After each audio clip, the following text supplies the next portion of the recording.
All right, so we're talking about teams that might win their division and might get in. Let's talk about teams that might win it all, at least their conference anyway. We know that as we get deeper and deeper into the playoffs, obviously the odds get shorter and shorter. So Alan, two-part question. Is now the time to get some conference and Super Bowl bets in if you like a particular team?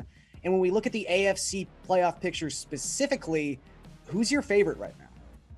Two-part question, two-part answer. Yes and no. It's a bad time to bet one of the favorites because of all these unexpected scratches from COVID. Oh, you love Tampa Bay this week. That's great. Saturday night, Adam Schefter tweet. Boom. Blaine Gabbert starting. How do you feel about your bet right now? It's a great time to bet the long shots. Let's say you like the Raiders and the Chiefs round one. I mean, that's an extreme example. The Raiders are, I think, plus 5,000 right now for the AFC. But hey, Patrick Mahomes is scratched. COVID list. Hey, okay, I like my odds now and so on and so forth. But if you're talking about just a value perspective, you got to love the Colts and you got to love the Patriots, 800 plus 800 and plus 750 respectively. I like the teams that run and beat you up. The Colts would be my favorite one in the AFC right now from a value perspective.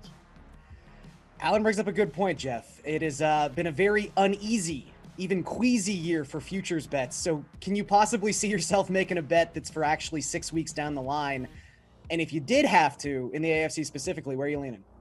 I mean, look, it's a broken record at this point, but like the Titans are one win over Houston away from locking up the number one seed, and they're sitting there at third in the odds. They have drifted down finally to plus 450. Like someone other than me has finally noticed this, but again, if you're looking to bet any one of the favorites, that's got to be the spot. They're about to get an extra week of rest and get Derrick Henry back, and they've got wins over the top two teams in the odds. I just don't know how you don't take advantage of that. Now, like Alan said, I don't know if like the favorites are really where you should be going. I think for the AFC, and I can't remember who it was, it might have been Pierce, the Chargers at plus 2,000.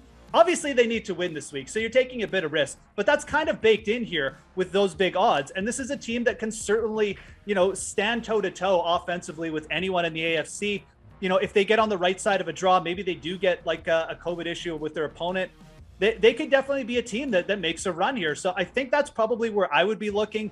The Raiders just seem like, I just don't think they're as good a team as the Chargers. So I would rather take the shorter odds on the Chargers. But for the AFC, I think there's at least a little bit of value on jumping on one of those long shot teams. Pierce, is Jeff's memory correct? Or are you someone who's looking to back the Chargers right now?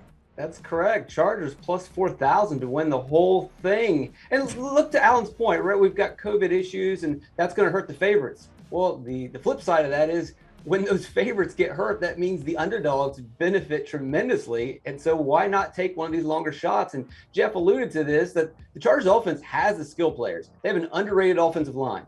They can get it done. And it actually works well with their defense. Now, people give them a hard time. Oh, they give up all these rushing yards. They're terrible against the run. Well, that's part of the scheme. They play back. They prevent big passes. They prevent big pass plays, and they allow teams to run against them. But the way that it's supposed to work is if the offense gets rolling and they play at a fast pace, they force their opponent to abandon the run and pass and then play into the strength of the Chargers. It's really a brilliant scheme. Sometimes it works, sometimes it doesn't. But if that offense clicks in the playoffs, they can roll right through the AFC.